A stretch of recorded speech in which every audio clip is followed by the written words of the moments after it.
Good afternoon, my Real News Midday TV family. Welcome back to the channel for another news update. And in the news this afternoon, one of three charged over stolen JUTC toll tag granted $200,000 bail.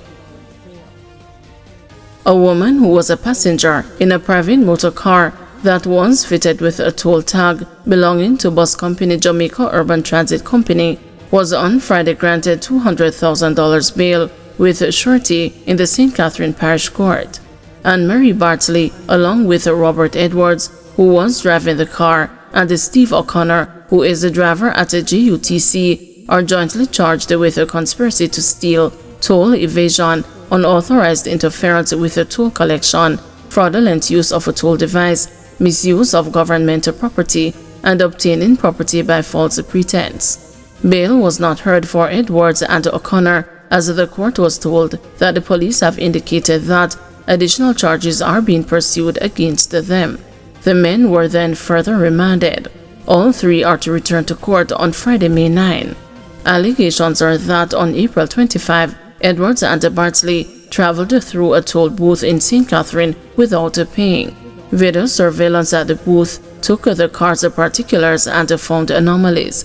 The police were called in and an investigation was launched, which reportedly revealed that the tag was stolen from a JUTC bus. Edwards and Bartley were arrested, and the subsequent investigations led to the arrest of O'Connor, who is a driver at the bus company.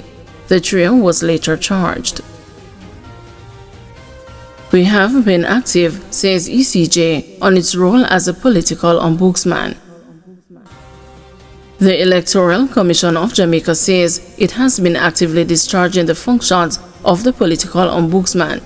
The ECJ, in a statement on Saturday, stated that since assuming the role in February 2024, it has established a dedicated administrative unit within the Office of the Political Ombudsman and has commenced a review of the existing political code of conduct. Further, the Commission said it has implemented mechanisms for accepting reports on breaches of the political code of conduct.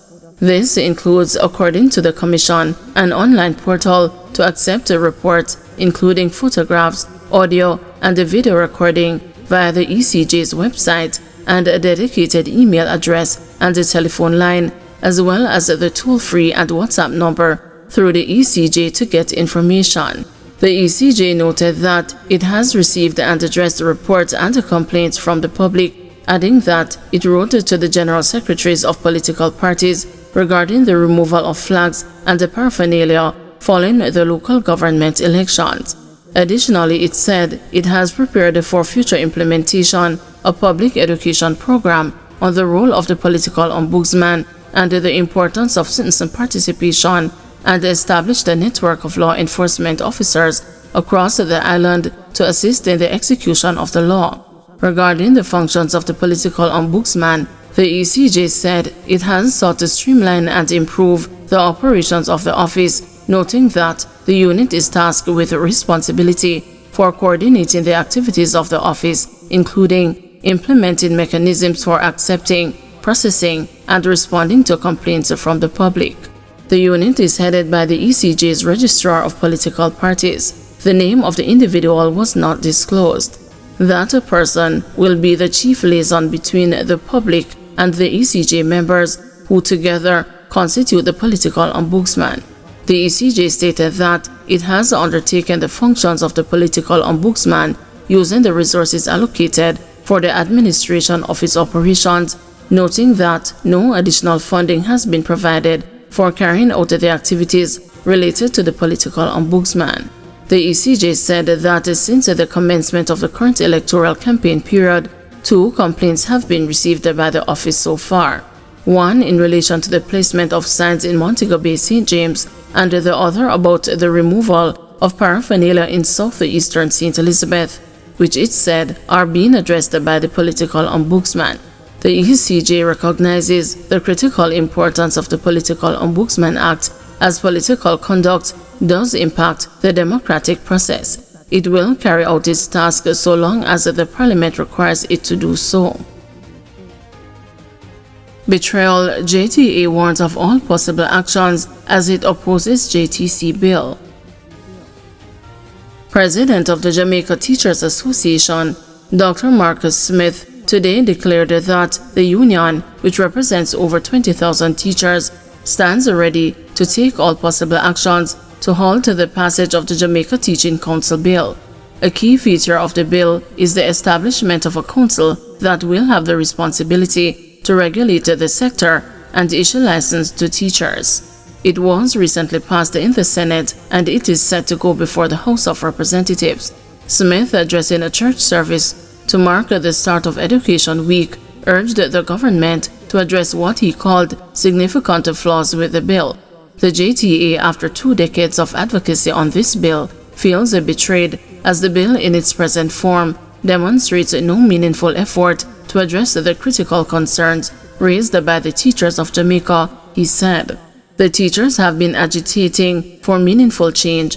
We're not against professionalizing the teaching service, we support it, but we believe that the approach being taken is heavy-handed, the JTA president added. Smith argued that the bill seems more geared towards implementing punitive sanctions and taking control of the profession away from teachers. We embrace any bill that embraces the concept of empowering teachers and giving them agency over their own profession. The JTA will continue to advocate unapologetically for the teachers to have greater agency and administration over their profession, as is the case with all other professional regulatory bodies in Jamaica. Smith said the JTA stands ready to take all possible actions to go against the bill. This bill must not be passed in its current form. The teachers of Jamaica will not accept what we consider a betrayal. Custos wants Hanover's 2 JP bodies to bury hatchet. Newly appointed Custos of Hanover, Lennox Anderson Jackson, is urging unity between the parish's 2 justices of the peace organizations, the Hanover Justices of the Peace Association and the Lay Magistrates Association of Jamaica, which have been operating as separate entities. Anderson Jackson, who assumed the role following the recent passing of former Custos Dr. David Stair, is determined to end the long-standing divide.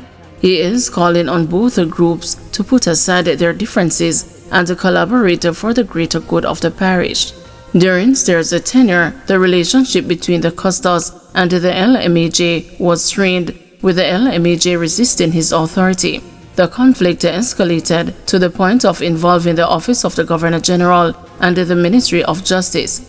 Justice Minister Delroy Chuck later affirmed that the HJPA is the officially recognized body, though he noted that the LMAJ could operate as an affiliate, not an independent entity.